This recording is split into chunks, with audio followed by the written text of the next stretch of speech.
আসসালামু আলাইকুম, আপনাদের সবাইকে স্বাগত জানাচ্ছি এখনকার আলোচনা। আপনাদের সঙ্গে আছি আমি সিরাজুল ইসলাম। দর্শক, রাশিয়ার সাথে ইরান নতুন পরমাণু চুক্তি করতে যাচ্ছে, $25 বিলিয়ন চুক্তি। যখন আমেরিকা ইরানের বিরুদ্ধে প্রলয়ঙ্কারী নিষেধাজ্ঞা দিয়েছে, তখন ইরান এবং রাশিয়া এই চুক্তি করতে যাচ্ছে। এই চুক্তি তো আর বিনা পয়সায় হবে না, $25 বিলিয়ন হবে এই চুক্তির মূল্য। তার মানে ইরান রাশিয়াকে এত ডলার দেবে আর রাশিয়া ইরানের হয়ে কাজ করবে। এর মানে দুই দেশের ভেতরে বাণিজ্য হলো, বাণিজ্য। যেমনটি ইরানের বিরুদ্ধে নিষেধাজ্ঞা আরোপ করা চীন মানবে না, তেমনি রাশিয়া কথাই নয় কাজে দেখিয়ে দিচ্ছে, তারাও মানবে না। এরপরে ইরানের পরমাণু শক্তি সংস্থার প্রধান তিনি গুরুত্বপূর্ণ এক তথ্য দিয়েছেন। কি তথ্য জানেন? পরিদর্শক দল ইরানের পরমাণু স্থাপনা পরিদর্শন করতে আসতে চেয়েছিল। ইরান তাদেরকে বলছে নো পারমিশন, এদিকে আসা যাবে না। ইরান বলছে নতুন প্রোটোকল ঠিকঠাক করা হবে, তারপরে কতদিনে ঠিক হবে নোবডি নোজ। এর ভিতরে তো আবার আলোচনা চলছে ইরানের সংসদে যে ইরান এনপিটিতে থাকবে কিনা, সেটাই তো প্রশ্ন। অতএব পশ্চিমা পরিদর্শক দল ইরানের পরমাণু স্থাপনা হর হামেশা পরিদর্শন করতে যে আসতো, সেই সুযোগ সম্ভবত তাদের জন্য আর থাকছে না। এদিকে ইরানের প্রেসিডেন্ট মাসুদ পেজেশকিয়ান নতুন প্রস্তাব দিয়েছে মুসলিম দেশগুলোর উদ্দেশ্যে।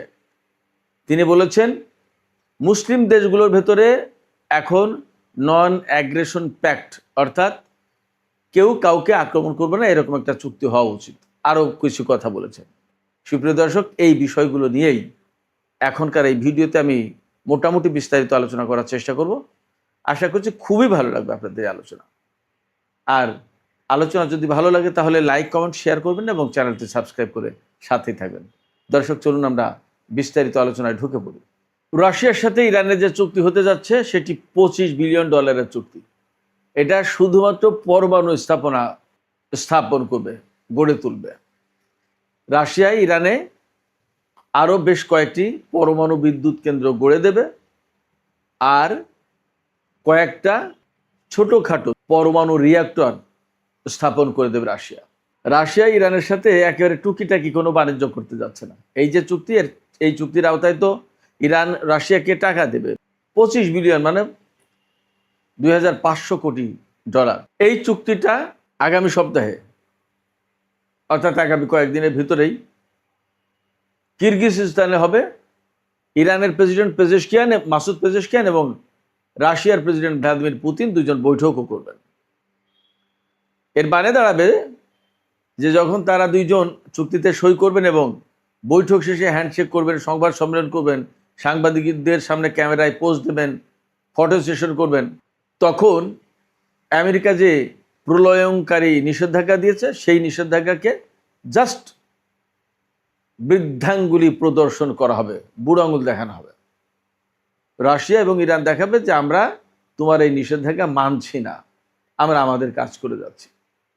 চীন যেমনটি বলেছে, চীন তার স্বার্থ এবং অধিকার রক্ষার জন্য যা প্রয়োজন তাই করবে, যে ব্যবস্থা নিতে হয় তাই করবে। ঠিক রাশিয়া অত কথা না বলে আসল কাজে দেখিয়ে দেবে।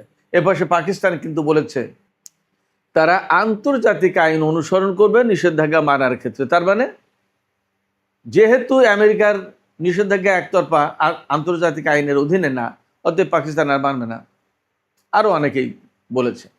সেক্ষেত্রে আমেরিকা যে চ্যালেঞ্জের মুখে পড়েছে এই নিষেধাজ্ঞা বাস্তবায়ন করার ক্ষেত্রে ইরানের বিরুদ্ধে, অ্যাকচুয়ালি তার জীবনে আমেরিকার ইতিহাসে এবার প্রথম নিষেধাজ্ঞা বাস্তবায়ন করার ক্ষেত্রে চ্যালেঞ্জের মুখে পড়েছে। এটা হবে, ডোনাল্ড ট্রাম্পকে এইভাবে ফাঁদে ফেলবে, এটা ইরান, রাশিয়া এবং চীনের বহুদিনের কৌশল। করবে তো এটা। ডোনাল্ড ট্রাম্পের আমলে যদি রাশিয়া এবং চীন আমেরিকার বিরুদ্ধে যুদ্ধ শুরু করে, তাতেও খুব অবাক হওয়ার কিছু থাকবে না। ইউক্রেনকে কেন্দ্র করে ইউরোপীয় বেশ কিছু দেশ, নেটোভুক্ত দেশ, তারা রাশিয়ার সাথে যে ব্যবহার করছে, যেভাবে অ্যাগ্রেসিভ ভূমিকা পালন করছে, তাতে যে কোনো সময় তাদের উপরে রাশিয়া হামলা চালাতে পারে। যদি রাশিয়া হামলা চালায় তাহলে আমেরিকা কিন্তু আলটিমেটলি নেটো জোটকে রক্ষা করার জন্য সেখানে যুদ্ধ করতে বাধ্য। যদি তা না করে নেটো জোট ভেঙে যাবে। আর যদি সেই যুদ্ধ করে তাহলে ইরানের সাথে মধ্যপ্রাচ্যে আমেরিকা বিপর্যয়ের মুখে পড়বে। ওপাশে চীন তখন কিন্তু আর এক ধাক্কা দেবে। তার মানে এই যে সময়টা, এই সময়ের ভেতরে আমেরিকার বিশ্ব অঙ্গনে অবস্থানগত মারাত্মক পরিবর্তন এসে যাবে। তার মানে সারা বিশ্বে আমেরিকার যে অবস্থান ছিল সেই অবস্থান আর থাকবে না, ভীষণভাবে বদলে যাবে, এমন সম্ভাবনা যথেষ্ট। এই ইরান যুদ্ধ, ইরানের বিরুদ্ধে নিষেধাজ্ঞা আরোপ এবং ইউক্রেন যুদ্ধ, এই সমস্ত ঘটনাকে কেন্দ্র করে। এদিকে ইরানের আণবিক শক্তি সংস্থার প্রধান মোহাম্মদ ইসলামী তিনি জানিয়েছেন, পশ্চিমা পরিদর্শক দল আসতে চেয়েছিল ইরানে তাদের পরমাণু কর্মসূচি পরিদর্শন করার ক্ষেত্রে। বিশেষ করে আমেরিকা এবং ইসরায়েলের হামলায় যে সমস্ত পরমাণু স্থাপনার উপর ক্ষতিগ্রস্ত হয়েছে সেই সমস্ত পরমাণু স্থাপনা দেখতে আসতে চেয়েছিল। তারা বলতে চেয়েছে যে হামলার পরে এই সমস্ত পরমাণু স্থাপনাগুলোর অবস্থা কি, আমরা সেটা দেখতে চাই। ইরান বলছে নো, আসা যাবে না, কোনো পারমিশনে আসা যাবে না। এই হামলার পরে আমরা নতুন প্রোটোকল ঠিক করব, অর্থাৎ কে কোনভাবে এই সমস্ত পরমাণু স্থাপনা পরিদর্শন করবে, আদৌ পরিদর্শন করতে পারবে কিনা, কাকে দেব কাকে দেব না পরিদর্শন করতে, এবং পরিদর্শন করলে কি কি শর্ত মেনে আসতে হবে, এই সমস্ত নানান বিষয়ে একটা প্রোটোকল ঠিক করবে ইরান, তারপরে এই সুবিধা দেবে। মোহাম্মদ ইসলামী পরিষ্কার করে বলছেন, পশ্চিমা এই যে পরিদর্শক দল তারা ইরানের পরমাণু কর্মসূচি ক্ষতিগ্রস্ত হওয়া পরমাণু স্থাপনা দেখতে চায়, তারা প্রকৃতপক্ষে ইরানের এই পরমাণু স্থাপনার নিরাপত্তার দায়িত্ব নিতে বা নিরাপত্তা প্রতিষ্ঠার জন্য আসতে চায় না। তারা আসতে চায়, দেখতে চায় আমেরিকা এবং ইসরায়েলের হামলায় আমাদের পরমাণু স্থাপনা কতটুকু ক্ষতি হয়েছে সেইটা, মানে এখান থেকে তথ্য নিয়ে আমেরিকা এবং ইসরায়েলকে জানাবে তারা। মোহাম্মদ ইসলামের বক্তব্য এটা। ফলে ইরান খুব শক্তভাবে দাঁড়িয়েছে যে না, দেখতে আসা যাবে না পরে। এদিকে আপনারা তো শুনেছেনই যে ইরানের জাতীয় সংসদে আলোচনা হচ্ছে ইরান পরমাণু নিরস্ত্রীকরণ চুক্তি বা এনপিটিতে থাকবে কিনা। যদি না থাকে তাহলে এই সমস্ত পরমাণু পরিদর্শককে ইরানের পরমাণু স্থাপনায় আসতে দেওয়ার আর কোনো মানেই নেই, আসতেও দেবে না। ইরান যে যুক্তি দেখাচ্ছে সেটা খুবই স্ট্রং, যে আমরা এনপিটিতে থাকার পরে যদি আমাদের পরমাণু স্থাপনায় হামলা হয়, আমাদের উপরে যদি হামলা হয়, তাহলে এই এনপিটিতে থাকার কি মূল্য আছে, কি মানে আছে, লাভটা কি, থাকবো না, এমন হতে পারে। ইরানকে নিয়ে, হরমুজ প্রণালীকে নিয়ে আসলে আমেরিকা ভীষণ সংকটে পড়ে গেছে।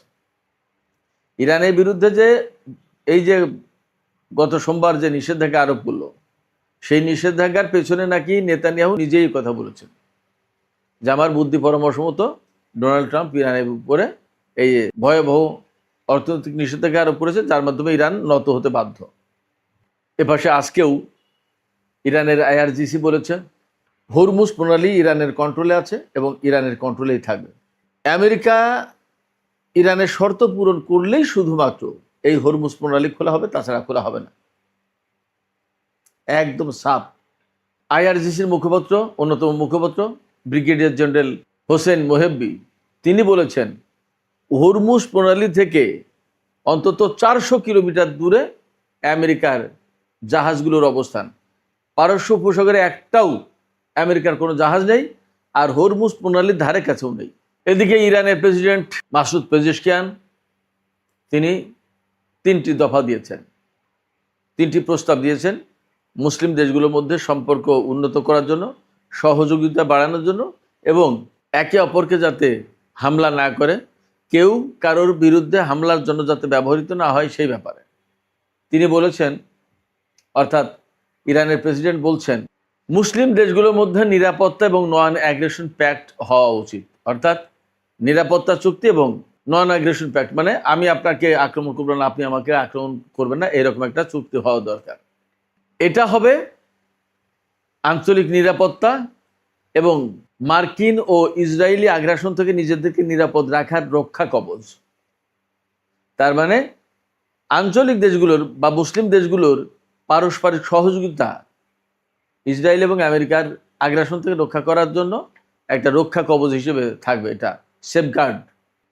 এরপরে মাসুদ পেজিশকিন আর একটা কথা বলছেন, মুসলিম দেশগুলোর মধ্যে দ্বন্দ্ব সংঘাত ঠেকানোর জন্য একটা স্থায়ী মেকানিজম তৈরি করতে হবে। সেই মেকানিজমটা হতে পারে ওআইসি। ওআইসিকে শুধুমাত্র বিবৃতি দেওয়ার একটা প্রতিষ্ঠান হিসেবে না বানিয়ে, না রেখে তাকে কার্যকর একটা প্রতিষ্ঠানে পরিণত করতে হবে এবং ওআইসি প্রয়োজনে সমস্ত মুসলিম দেশগুলোর ভেতরে দ্বন্দ্ব সংঘাত ঠেকানোর ক্ষেত্রে কার্যকর ভূমিকা পালন করবে। তাকে সেরকম স্ট্রং করে তুলতে হবে, তাকে শক্তিশালী করতে হবে। এরপরে 3 নম্বর প্রস্তাব দিয়েছেন ইরানের প্রেসিডেন্ট মাসুদ পেজেশকিয়ান। ইরানি প্রেসিডেন্ট বলেছেন যে মুসলিম দেশগুলোকে আসলে বিচ্ছিন্ন কয়েকটা আলাদা আলাদা বাজার না থেকে একটা সম্মিলিত সমষ্টিগত বাজার হওয়া উচিত। তিনি বলেছেন এইরকম একটা পরিবেশ তৈরি করার জন্য যৌথ প্রকল্পে কাজ করা উচিত। তিনি আরও বলেছেন মুসলিম দেশগুলোর যে বিনিয়োগ বিভিন্ন জায়গায় চলে যায়, এই বিনিয়োগগুলো বিভিন্ন জায়গায় না গিয়ে মুসলিম দেশগুলোর মধ্যে যদি থাকে তাহলে এই মুসলিম দেশগুলোর উন্নয়ন হবে। এরা নানান রকমের প্রকল্প তৈরি করতে পারবে, বিজ্ঞান চর্চা হবে এবং অনেক কিছু করা সম্ভব। বিশেষ করে প্রযুক্তিগত খাতে বিশাল বড় ডেভেলপমেন্ট আনা সম্ভব। একা ইরান নিষেধাজ্ঞার আওতায় থাকার পরে যদি তারা তাদের প্রযুক্তি খাতে এত ডেভেলপমেন্ট আনতে পারে, আর সেখানে নিষেধাজ্ঞা বাদ দিয়ে যদি সবাই সম্মিলিতভাবে কোনো প্রজেক্ট নেয় এবং সেখানে যদি বিনিয়োগ করে, তাহলে সেই বিনিয়োগের ফলাফলটা কত ভালো হতে পারে। ইরানের প্রেসিডেন্টের এই বক্তব্যগুলোকে, এই প্রস্তাবগুলোকে আসলে মুসলিম বিশ্ব কিভাবে দেখে সেটাই বড় কথা। আমরা তার জন্য অপেক্ষা করি, দেখা যাক কি হয়, তার প্রস্তাবকে মুসলিম বিশ্ব গ্রহণ করে কিনা। সুপ্রিয় দর্শক, আজকের আলোচনা এখানে শেষ করতে চাই। আলোচনা শেষের আগে আপনাদের কাছে আপনাদের মতামত জানতে চাই। ইরান যে পশ্চিমা পরিদর্শকদেরকে ইরানের পরমাণু স্থাপনা পরিদর্শন করতে দিল না, এটা কি ইরানের শক্তিশালী হয়ে ওঠার প্রমাণ, নাকি ইরান নিতান্তই এটা মুখে মুখে বলল কিন্তু ভেতরে ভেতরে তারা পশ্চিমা পরিদর্শকদেরকে ইরানে আসতে দেবে? আপনাদের কি মনে হয়? আপনাদের মতামত জানিয়ে কমেন্টে লিখতে পারেন। আর ভিডিও ভালো লাগলে লাইক কমেন্ট শেয়ার করবেন এবং চ্যানেলটি সাবস্ক্রাইব করে সাথেই থাকবেন।